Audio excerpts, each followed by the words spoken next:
Hello. Bonjour. How are you today? We're great. You're not going to answer, we don't even care. That's a lie. Right, so today we are talking about... Jared Leto, once again, is going to be playing a villain. Yeah, And- he's just throwing his dick in the mix and just doing more Jared Leto stuff. Okay, so there's a few things I thought about. It's the first time I saw this, I was like, hang on a minute, he's the Joker. But at the same time, Cable and Thanos, same actor, just brought in. However... You've got another Joker as well now. You've got Joaquin Phoenix. Yeah, Joaquin Phoenix. You've got like the Joker inside the DCEU and then the offshoot stories with all the other... I like that, that's cool. That'll save the DCEU. Yeah. But that's not for today. Today we're talking Morbius. Insert picture here. Funny enough, I remember from years ago when the Spider-Man 3 they had on PS2, and I remember that he was actually a boss fight in it, and it was fucking amazing. It was they did the game really well. But he's a very underrated villain because I think that's what I like about the Marvel franchise now. You've got like Killmonger, they're bringing in Mysterio, and then like Morbius, and you know they're getting the offshoot villains and characters.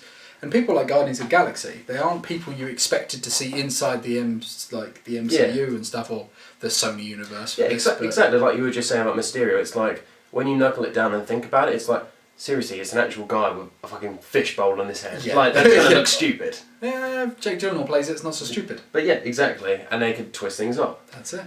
Anyway. Go on, right, you nerd, and I'll give my bit, because I'm not happy. So, at first I was kind of like, wait, he's the Joker, automatic response. I was just like, he's the fucking Joker, I don't know how this is going to work, especially that it's a completely different universe entirely for superheroes. It's comic book. Yeah, different comic book and everything, and I was at first just like, okay, and then I thought about it for a bit, and I was like, okay, I can see him playing the cover part well, because Morbius kind of relates to stuff he's done before. Nothing the dude like... straight up looks like Dracula. Yeah. He's got the long hair, he's got the weird face, he probably drinks the blood of a virgin, so he's fine. He's fine. However, the only thing that I was thinking about, what didn't agree with me, is knowing Jared Leto. I mean, he's done his old comic thing already, with Joker, obviously.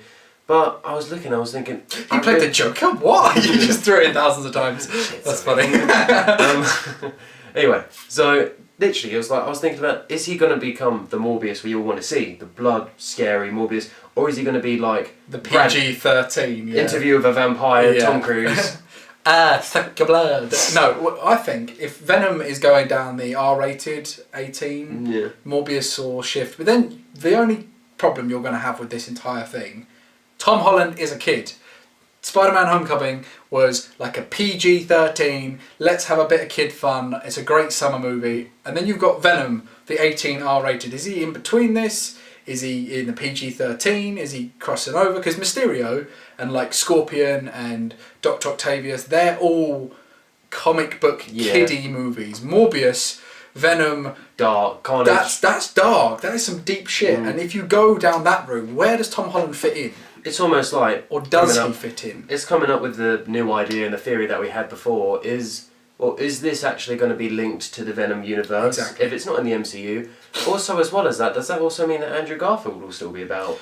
But stop breaking hearts with that idea. He's gone. He's dead and gone. He's gone. He's doing some really cool play on Broadway. Leave him to it. He's but cool. These are my gripes with it. I don't like Jared Leto just doing weird shit. I'm fed up with Jared Leto's face being plastered on anything weird. He's basically the new Johnny Depp. Like Dallas Buyers. You see it, like he played, he got an Oscar for being the transgender AIDS victim, whatever. And then he did the Joker, and that was controversial. And then before that, he did like Mr. Nobody and Requiem for a Dream. And his entire roster is built on being weird. He was even in Fight Club as well. Yeah, well, it was Angel Face, wasn't he? He got beat up. But the thing with Jared Leto, much like Johnny Depp's career, it only thrived on weird, out there roles. And if you put Johnny Depp or Jared Leto in a normal human role, it struggles to find an audience. It doesn't find its footing. And I think, as well as it'll probably do, I'm a bit weirded out by Jared Leto being another weirdo playing another supervillain that needs a weirdo. If you had someone like a human, more human actor, as weird as that sounds, if you had someone more generic looking, someone like, I don't know, like Antonio Banderas would be a really good Morbius, because he's like... That's what I was just going to say. Weirder, and you know, he can play suave, sophisticated vampire as well as being weird. You know, but Jared Leto is such a typecast. He'd be a brilliant Craven, now that I think about it. He would. They really would. But the thing is, you can't keep typecasting actors that look like they fit the part, because you'll just ruin the franchise. And that's like with talking back on other things we were proud of, like Solo. Alden Ehrenreich wasn't the go-to, but when you see him as Han Solo, it fits. It works. Initially, everyone the first time they thought it was that, I can't remember his name. He was like, I put it in the last video. He was the guy that did the impression. Oh, Anthony something. Anthony Gruber. Yeah, Anthony Gruber. Yeah, him. He was, obviously. Yeah. Looked like he should have been the guy, but they went with someone that wasn't the typical typecast. And the other example I can use is Heath Ledger. When he was cast as the Joker, the internet were like, no, I'm good.